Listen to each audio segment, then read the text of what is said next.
Terrific. So I just want to welcome you all once more and thank you for being with us here today as we present our Stride Talk featuring AJEFA and with our guest speaker, Executive Director, Denise Lavallée.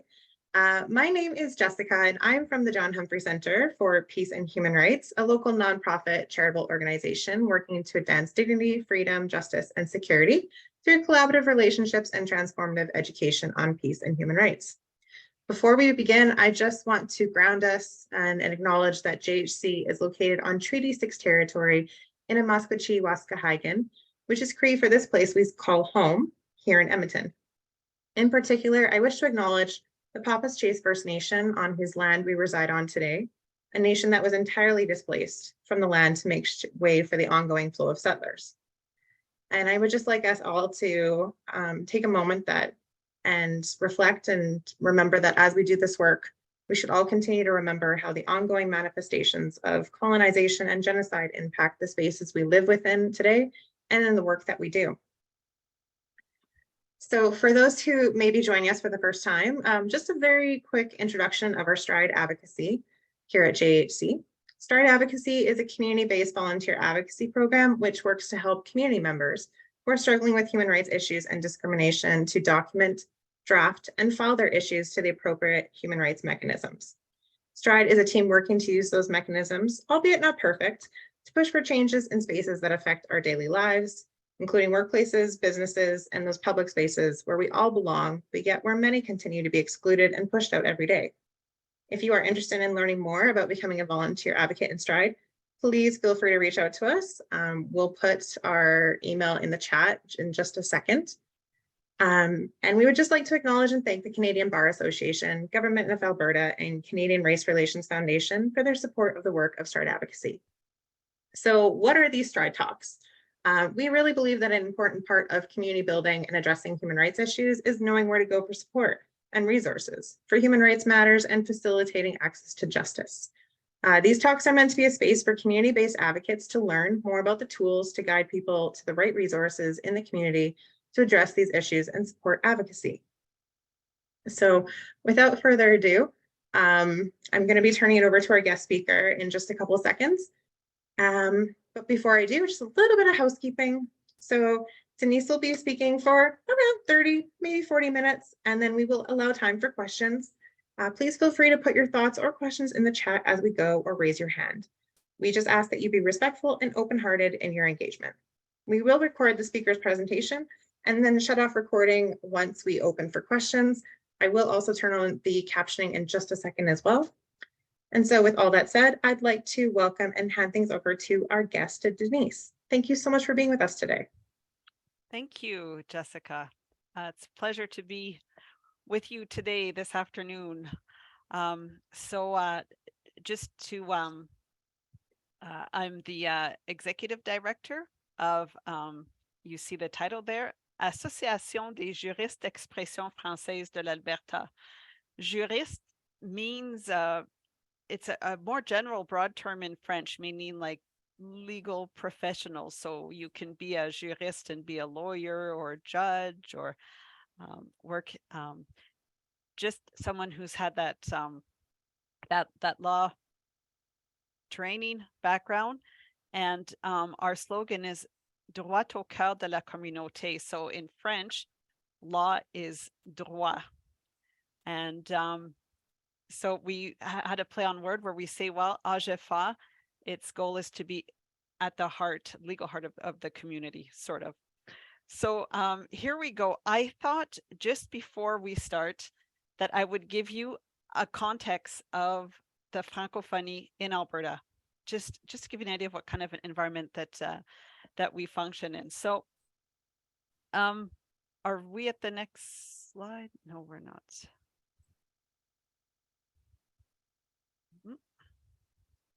Here we go. All right. These are little neat infographics that were made by the Commissioner for Official Languages. So for every minority language community in each province, and there's one in Quebec for the English speaking. And I think it just gives a nice bird's eye view of who are the Francophones in Alberta.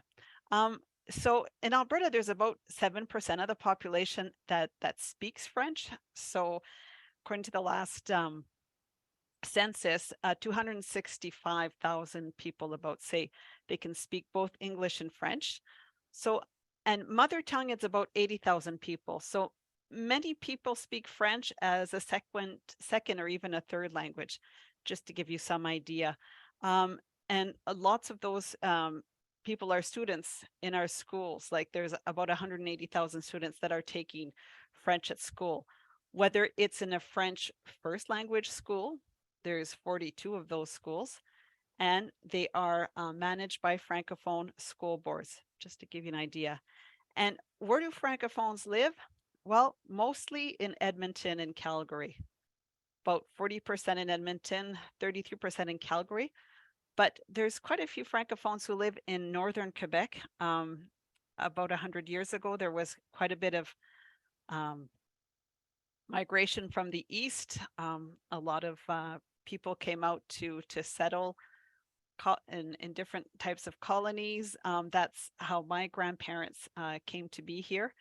And but now, like many other groups, there's quite a bit of urbanization. So that gives you just a rough idea.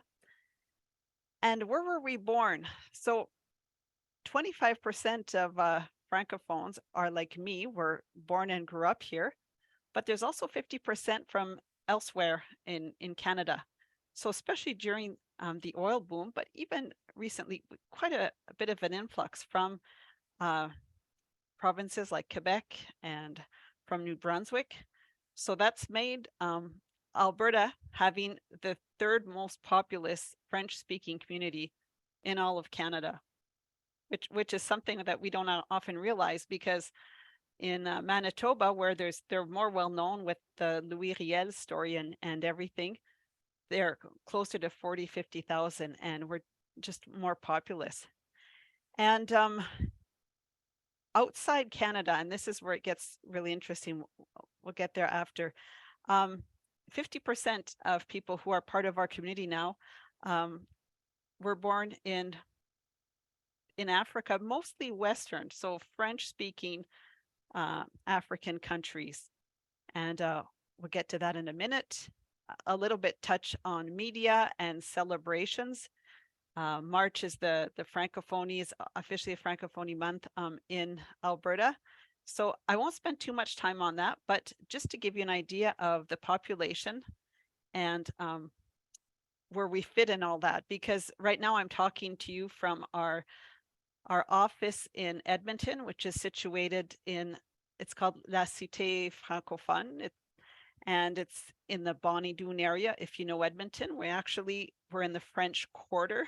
The city of Edmonton a few years ago designated this neighborhood as the French Quarter because there's a French faculty the other side of the street, Faculté Saint-Jean. We're close to École Maurice Lavallée, which it happens to be named for my grandfather, which is quite a source of pride. We're close to the French Church, to French Senior Center, and just within La Cité walls, there's about 40 organizations, medical clinics, the Café Bicyclette, and maybe some of you have been here during the Fringe because we have things going on there. So this is where we're situated, which gives us a really neat chance to collaborate with other French-speaking organizations. So here we are. AJEFA was established in 1990 by a group of French-speaking lawyers, and they wanted to have a chance to network, but also to kind of let the French-speaking population know that there are lawyers that speak French and there are services available. So it's the whole access to justice. So this is our professional team. So I'm the executive director. I have not studied law, not even a course. I've studied in administration. So I manage the office, but I have a team who works at, a lot of what we do is, let's say, adapt or translate some resources in French. We collaborate with many Francophone and Anglophone organizations to try to put our efforts together to either promote what's already in French or get it adapted. We do workshops for the public, in schools, mock trials, special projects. And this is our professional team. And just to give you an idea of the variety of languages in my team, I've got colleagues who speak Spanish, who speak Arab, Kiswahili, Kiranda, and and Kirundi as well. So we can serve in French, in English, and many other languages. And this, to give you an idea, so we're a nonprofit and we're managed by a board of directors. So there are 10 members, and they are mostly all lawyers from Edmonton, Calgary, and Red Deer. I mean, we have lawyers from everywhere in the province, but that's my board of directors, and we have a couple of law students there. And so that was a photo taken at our last meeting. And if you have any questions, I can certainly answer them near the end. So there you go. So right now we've got about over 100 professionals. And when I say professionals, it's also some interpreters, mediators, people work in other fields. We've got about over 50 students. I wrote down PBSC because we collaborate with Pro Bono Students Canada. And so I already touched on a few of the activities that we do.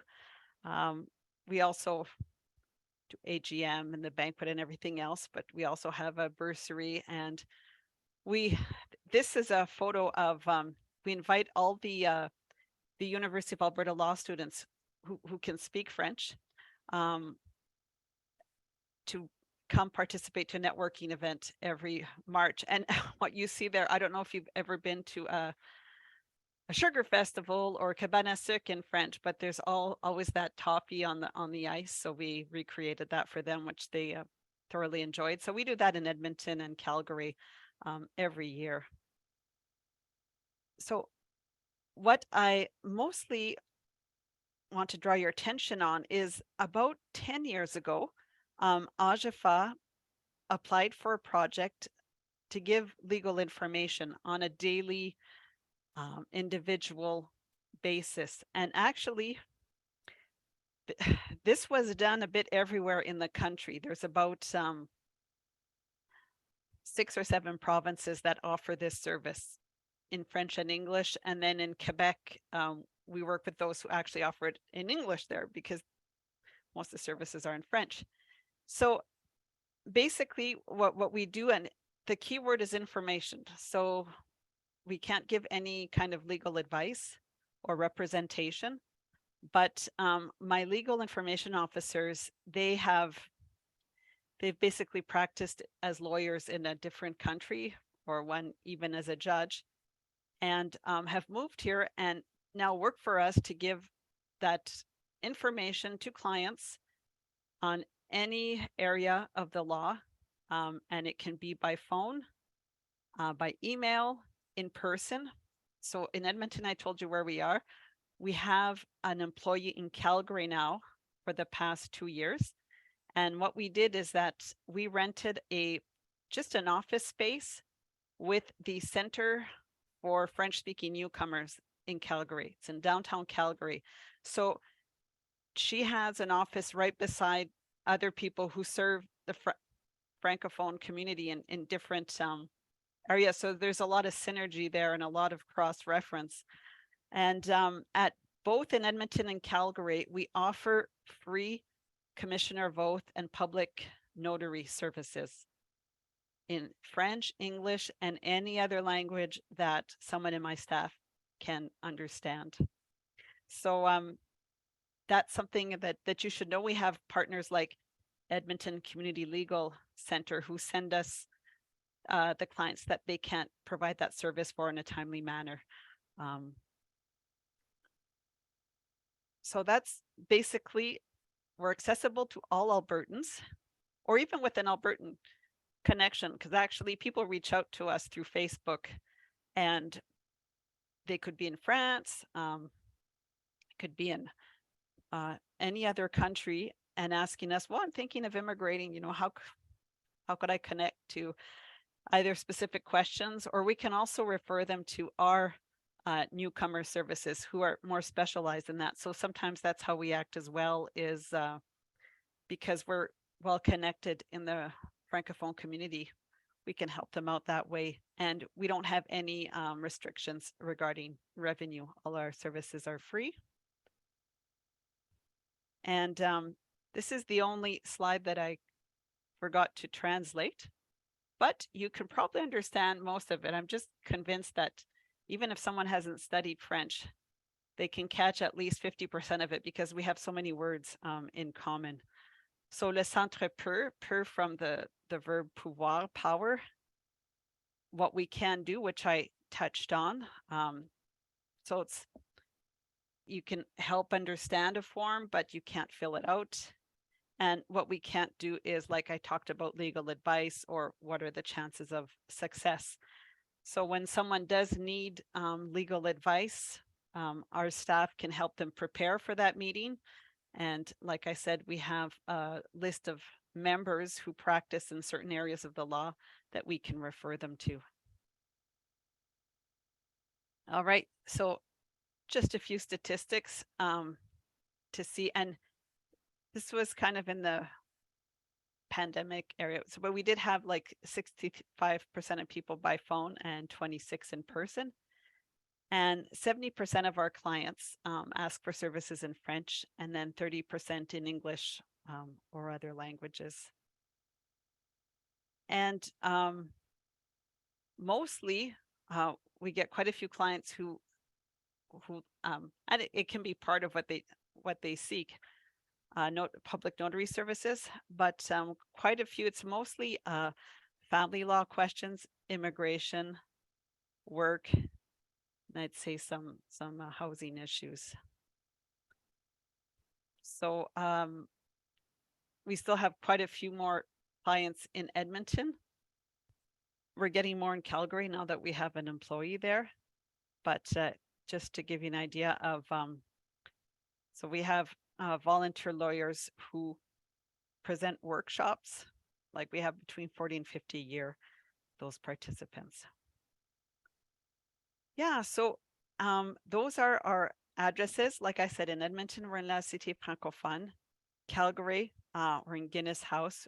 We operate, actually all our services are by appointment only. However, we can often respond to someone, you know, in a 2-3 day window. We always try to get them in as soon as we can.